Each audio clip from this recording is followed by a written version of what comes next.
അപ്പോൾ നമ്മൾ പുറത്ത് പോകുമ്പോൾ കടകളിലും സൂപ്പർ മാർക്കറ്റുകളിലൊക്കെ ചില്ല് ഗ്ലാസ്സുകളിൽ അകം കാണാൻ കഴിയുന്ന പ്ലാസ്റ്റിക് ബോട്ടിലുകളിൽ വെച്ചിരിക്കുന്ന നിറമുള്ള പാനീയങ്ങൾ നമ്മൾ ആകർഷിക്കാറുണ്ട്. അപ്പോൾ ഇങ്ങനെ അകം കാണാൻ പറ്റുന്ന രീതിയിൽ ട്രാൻസ്പെറൻ്റ് ആക്കി മാറ്റാൻ, അതായത് പ്ലാസ്റ്റിക്കുകളെ ട്രാൻസ്പെറൻ്റ് ആക്കി മാറ്റാൻ വേണ്ടിയിട്ട് പ്ലാസ്റ്റിക്കിൽ ചേർക്കുന്ന ഒരു രാസവസ്തുവാണ് ബിസ്ഫിനോൾ എ അഥവാ BPA എന്ന് പറയുന്ന രാസവസ്തു. അപ്പോൾ ഇത് നമ്മുടെ ശരീരത്തിനുള്ളിലെ ഹോർമോണുകളുമായിട്ട് റിയാക്ട് ചെയ്തിട്ട് നമുക്ക് വന്ധ്യത പോലുള്ള പലതരത്തിലുള്ള രോഗങ്ങൾ ഉണ്ടാക്കുന്നതായിട്ട് കണ്ടെത്തിയിട്ടുണ്ട്.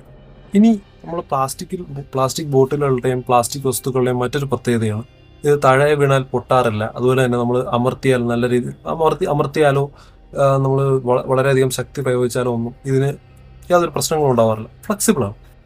അങ്ങനെ ഈ പ്ലാസ്റ്റിക്കിൽ ഫ്ലെക്സിബിൾ ആക്കാൻ വേണ്ടിയിട്ട് അതിൽ ചേർക്കുന്ന ഒരു രാസവസ്തുവാണ് bis-2-ethyl hexyl phthalate എന്ന് പറയുന്ന ഒരു രാസവസ്തു.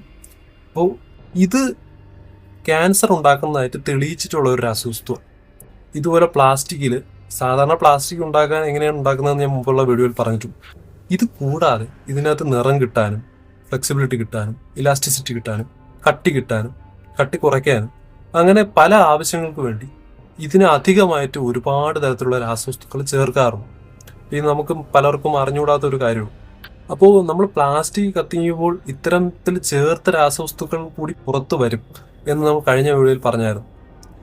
അപ്പോൾ ഇത് വലിച്ചെറിഞ്ഞാൽ പ്രശ്നമുണ്ടോ എന്ന് പലർക്കും സംശയമുണ്ടാവാറുണ്ട്. വലിച്ചെറിഞ്ഞാൽ നമ്മളെ കാത്തിരിക്കുന്നത് കത്തിക്കുന്നതിനേക്കാൾ വലിയൊരു പ്രശ്നമാണ്. വലിച്ചെറിഞ്ഞാൽ എന്താണ് കുഴപ്പം? പ്ലാസ്റ്റിക് നശിക്കില്ലത്. അപ്പം നശിച്ചാലല്ലേ ഇതിൻ്റെ അകത്തുള്ള കെമിക്കലുകളെല്ലാം പുറത്തു വരികയുള്ളൂ എന്ന സംശയം നമുക്കുണ്ടാവാറ്. എന്നാൽ പ്ലാസ്റ്റിക് നശിക്കും. അതാണ് പ്ലാസ്റ്റിക്കിൻ്റെ ഏറ്റവും വലിയ ദോഷം. ഈ നശിക്കുന്നത് വളരെ പതുക്കെയാണെന്നേ ഉള്ളൂ. നശിക്കുന്നതെന്ന് പറയുമ്പം അത് പൊടിഞ്ഞ് ചെറുതാവുകയാണ് ചെയ്യുന്നത്. നമ്മൾ സാധാരണ വസ്തുക്കൾ അഴുകി ചേരുന്നത് പോലെ പ്ലാസ്റ്റിക് അഴുകാറില്ല. പകരം ഇത് ഒരുപാട് കാലം സൂര്യവെളിച്ചവും അതുപോലെ തന്നെ ചൂടും ഒക്കെ ഏറ്റ് പ്രകൃതിയിൽ, അതായത് വെള്ളത്തിലും മണ്ണിലും ഒക്കെ കിടക്കുമ്പോൾ ഇത് ഡീഗ്രഡേഷൻ സംഭവിക്കും. അതായത് ഞാൻ പറഞ്ഞ വലിയ ചെയിനുള്ള പോളിമറുകൾ പൊട്ടി ചെറിയ ചെറിയ കഷ്ണങ്ങളായിട്ട് മാറും. അതായത് ചെറിയ ചെറിയ പൊടികളായിട്ട് മാറും.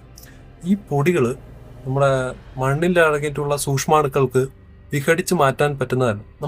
ഏതൊരു വസ്തുവും പൂർണ്ണമായിട്ടും മണ്ണിൽ അലിയുക എന്ന് പറഞ്ഞാൽ നമ്മുടെ മണ്ണിലുള്ള സൂക്ഷ്മാണുക്കൾ ഇതിനെ കംപ്ലീറ്റ് രാസപരമായിട്ട് കംപ്ലീറ്റ് ആയിട്ട് അടുത്ത വേറൊരു രാസവസ്തുവായിട്ട് മാറ്റാൻ കഴിയുന്നു എന്നെങ്കിൽ മാത്രമാണ്. പക്ഷെ പ്ലാസ്റ്റിക്കുകൾ അങ്ങനെ മാറ്റാൻ പറ്റുന്നതല്ല. ഇപ്പം മണ്ണിലും വെള്ളത്തിലും ഒക്കെ വീണ് കഴിഞ്ഞാൽ പ്ലാസ്റ്റിക്കുകൾ വീണ്ടും പൊടിഞ്ഞ് ചെറുതായി കഴിഞ്ഞ് ഇത് വീണ്ടും പൊടിഞ്ഞ് ചെറുതാണ്. ഇങ്ങനെ നമ്മൾ കണ്ടു കാണാൻ പറ്റാത്ത വിധം ചെറിയ കഷ്ണമാകുന്ന പ്ലാസ്റ്റിക്കുകളാണ് മൈക്രോ പ്ലാസ്റ്റിക്കുകൾ എന്ന് വിളിക്കുന്നത്. അപ്പോൾ ഇതെന്ന് പറഞ്ഞാൽ വളരെ ചെറുതാണ്. അത് മൈക്രോ ലെവൽ 10⁻⁻⁶ മീറ്റർ, അതായത് വളരെ ചെറുത്. മുടിനാരിനേക്കാൾ വളരെയധികം ഒരു 100-ൽ 1 അംശവും ആ ഒരു രീതിയിൽ അത്രയ്ക്ക് ചെറുത് നമ്മൾ കണ്ണുകൊണ്ട് കാണാൻ കഴിയില്ല. അപ്പോൾ ഈ മൈക്രോ പ്ലാസ്റ്റിക്കുകൾക്ക് മെയിൻ പ്ലാസ്റ്റിക്കിൻ്റെ ഏതാണ്ട് എല്ലാ പ്രത്യേകതകളും കാണും. ഈ മെയിൻ പ്ലാസ്റ്റിക്കിൻ്റെ അകത്തുള്ള രാസവസ്തുക്കളും ഇതിൻ്റെ അകത്ത് കാണും. അപ്പോൾ ഇതിൻ്റെ ഒരു ദോഷം എന്തെന്ന് പറഞ്ഞാൽ ഇത് വെള്ളത്തിലും മണ്ണിലും ഒക്കെ അലിയും, വായുവിലും അലിയും. കാരണം ഇത് ചെറിയ തരികളാണ്. വായുവിൽ സുഖമായിട്ട് അലിയുന്ന ഒരു തരത്തിലുള്ള കാറ്റഗറിയിലുള്ള വസ്തുക്കളാണ് ഈ മൈക്രോ പ്ലാസ്റ്റിക് എന്ന് പറയുന്നത്. ഇത് ചെറുജീവികളുടെ ഉള്ളിലെത്തും. ചെറുജീവികൾ, അത് ചെറിയ ക്രില്ലുകൾ, അതുപോലെ മൈക്രോ ഓർഗൻസ്, ഇതിൻ്റെ എല്ലാം ഉള്ളിൽ ഈ മൈക്രോ പ്ലാസ്റ്റിക്കുകൾ എത്തും. ഇത് ചെറിയ ജീവികളെ കഴിക്കുന്ന വലിയ ജീവികളുടെ ഉള്ളിൽ വലിയ അളവിൽ മൈക്രോ പ്ലാസ്റ്റിക്കുകൾ എത്തും. ഇനി വലിയ ജീവികളെ കഴിക്കുന്ന മനുഷ്യരെ പോലുള്ള ജീവികളുടെ ഉള്ളിൽ അതിലും കൂടിയ അളവിൽ മൈക്രോ പ്ലാസ്റ്റിക്. ഇത് ഇനി ഭാവിയിൽ വരാൻ പോകുന്ന ഒരു വലിയ ദുരന്തമായി മാറുമോ എന്ന സംശയമാണ്.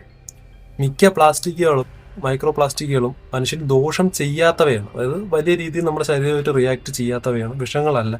പക്ഷേ ഇത് ചേർത്തിരിക്കുന്ന രാസവസ്തുക്കളും അതുപോലെ തന്നെ ചില മൈക്രോ പ്ലാസ്റ്റിക് കാറ്റഗറിയിൽ പെടുന്നതും നമ്മുടെ ശരീരത്തിലെ ഹോർമോണുകളും അതുപോലെ തന്നെ ശരീരത്തിൻ്റെ ജീവൽ പ്രവർത്തനങ്ങളെക്കുറിച്ചൊക്കെ അതിനൊക്കെ ബാധിക്കുന്ന തരത്തിലുള്ള രാസവസ്തുക്കൾ തന്നെയാണ്. ഇങ്ങനെ ബയോമാഗ്നിഫിക്കേഷൻ, അതായത് ചെറിയ ജീവിയിൽ നിന്നും വലിയ ജീവിയിലേക്ക് വരുമ്പോൾ അളവ് കൂടി വരുന്ന ആ ഒരു പ്രോസസ്സിനെ ബയോമാഗ്നിഫിക്കേഷൻ എന്നാണ് നമ്മൾ പറയുന്നത്. ഇങ്ങനെ ബയോമാഗ്നിഫിക്കേഷനിലൂടെ ശരീരത്തിനുള്ളിൽ, അത് മനുഷ്യൻ്റെ ഉള്ളിൽ എത്തുന്നതുകൊണ്ട് തന്നെ ഇന്നത്തെ കാലത്ത് പല ടെസ്റ്റുകളിലും മനുഷ്യൻ്റെ രക്തത്തിലും പലതരത്തിലുള്ള അവയവങ്ങളിലും ജനനേന്ദ്രിയങ്ങളുടെ ഉള്ളിൽ വരെ പ്ലാസ്റ്റിക് കണ്ടെത്തിയതായിട്ട് വാർത്ത വന്നിട്ടുണ്ട്. അതായത് മൈക്രോ പ്ലാസ്റ്റിക്കുകൾ കണ്ടെത്തിയതായിട്ട് വാർത്ത വന്നിട്ടുണ്ട്.